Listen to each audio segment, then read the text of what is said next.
শবে কদর মানে ওয়াজ মাহফিলের আয়োজন না, শুধুমাত্র 87 রজনীতে জাগ্রত হয়ে অধিক ওয়াজ মাহফিল করে বক্তা ভাড়া করে নিয়ে এসে বক্তব্য শোনার নাম শবে কদর তালাশ করা না। শবে কদর মানে খিচুড়ির আয়োজন না। শেষের 3 দিন অনেকে ইতিকাফ করে, এটাও চলবে না। মাহে রমজান এমন একটা মাস, যে মাসে শাহরু রমাদান আল্লাযী উনজিলা ফীহিল কুরআন, যে মাসে পবিত্র কুরআন নাজিল হয়েছে, যে মাসে একটি রজনী আছে, যে রজনীতে যদি আমি আপনি জাগ্রত হয়ে ইবাদত করতে পারি, তাহলে আমার আপনার জীবনের সমস্ত গুনাহ খাতা থেকে আমরা মুক্ত হতে পারবো। রাসূলুল্লাহ সাল্লাল্লাহু আলাইহি ওয়াসাল্লাম বলছেন, মাইয়াকুম লাইলাতুল কদরি ঈমানান ওয়া ইহতিসাবান গুফিরা লাহু মা তাকাদ্দামা মিন যামবি, যে ব্যক্তি ঈমান সহ নেকির আশায় রমজানের কদরের রাত্রি জাগ্রত হয়ে ইবাদত করবে, তার পিছনে সমস্ত গুনাহ থেকে তাকে মুক্ত করে দেওয়া হবে। সুবহানাল্লাহ। শর্ত হলো ঈমানান ওয়া ইহতিসাবান, ঈমান থাকতে হবে, নেকির আশা থাকতে হবে।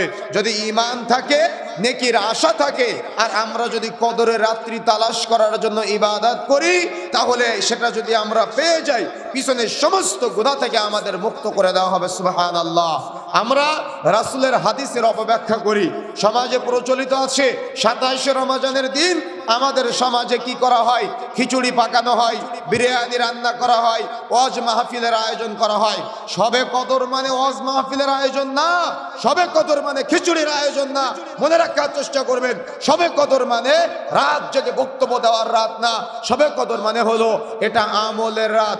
আল্লাহুম্মা ইন্নাকা আফুউন তুহিব্বুল আফওয়া ফাআফু আন্নি, এই দোয়া পাঠের মাধ্যমে আপনি তারাবি সালাতকে অধিক লম্বা করবেন, ইবাদতের মাধ্যমে রাত্রি যাপন করবেন। এটা বক্তব্য শোনার রাত না, এটা খিচুড়ি খাওয়ার রাত না, এটা বিরিয়ানি খাওয়ার রাত না। এটা শুধুমাত্র 27 রমজান নির্ধারণ করা যাবে না। শবে কদর যদি আমরা তালাশ করতে চাই, তাহলে সবচাইতে উত্তম সিস্টেম হলো রমজানের শেষ দশক মসজিদে কাটানো। রমজানের শেষ দশক মসজিদে ইতিকাফে কাটানোর চেষ্টা করবেন। সমাজে প্রচলিত আছে 27, 28, 29 বা 30, তার মানে শেষের 3 দিন অনেকে ইতিকাফ করে, এটাও চলবে না। ইতিকাফ হতে হবে রমজানের পুরা শেষ দশকটাই, যাতে করে আপনি লাইলাতুল কদর তালাশ করতে পারেন। আর যারা ইতিকাফে বসবেন না, আমাদের চেষ্টা করতে হবে 21 রমজানের রাত্রি, 23 রমজানের রাত্রি, 25 রমজানের রাত্রি, 27 রমজানের রাত্রি এবং 29 রমজানের রাত্রি, অন্তত 5টি রাত্রি তালাশ করে আমাদের শবে কদর তালাশ করার চেষ্টা করতে হবে। শুধুমাত্র 87 রজনীতে জাগ্রত হয়ে অধিক ওয়াজ মাহফিল করে বক্তা ভাড়া করে নিয়ে এসে বক্তব্য শোনার নাম শবে কদর তালাশ করা না। শবে কদর হলো রমজানের শেষ দশকের বেজোড় রাত্রিতে ইবাদত বন্দেগীর মাধ্যমে শবে কদর তালাশ করা, এটাই হলো সুন্নাহ। এটা যদি আমরা আজকে থেকে নিয়তে বাস্তবায়ন করি যে আমার পিছনে অনেক গুনাহ আছে, অনেক পাপ আছে, অনেক গুনাহ আমি জীবনে অর্জন করেছি, আমার পিছনের গুনাহ থেকে আমি মুক্ত হতে চাই, এজন্য এখন থেকে আপনার টার্গেট হতে হবে আমি শেষ দশকের বেজোড় রাত্রিগুলা তালাশ করে শবে কদরের রাত্রিতে আমি আমার জীবনের পিছনের গুনাহ থেকে মুক্ত হওয়ার জন্য চেষ্টা করে পারবো ইনশাআল্লাহ। চেষ্টা করতে হবে, পারবো ইনশাআল্লাহ। আমাকে আপনাকে চেষ্টা করতে হবে, এখন থেকে প্রস্তুতি গ্রহণ করতে হবে।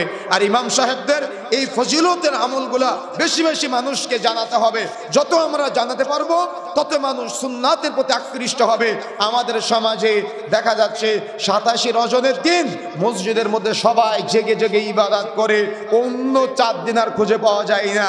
মনে রাখার চেষ্টা করবেন, যদি আপনি সম্মিলিতভাবে মসজিদে জাগ্রত ইবাদত করতে চান, করতে পারেন। আপনি যদি আপনার স্ত্রী, পরিবার, পরিজন, সন্তানকে নিয়ে 21, 23, 25, 27, 29 রজনীতে বাড়িতে জাগ্রত হয়ে ইবাদত বন্দেগীর মাধ্যমে রাত্রি যাপন করতে পারেন, ইবাদত করতে পারেন, তাহলেও সেটা সম্ভব। 27 রজনীতেই শুধুমাত্র শবে কদর তালাশ করার চেষ্টা করবেন না।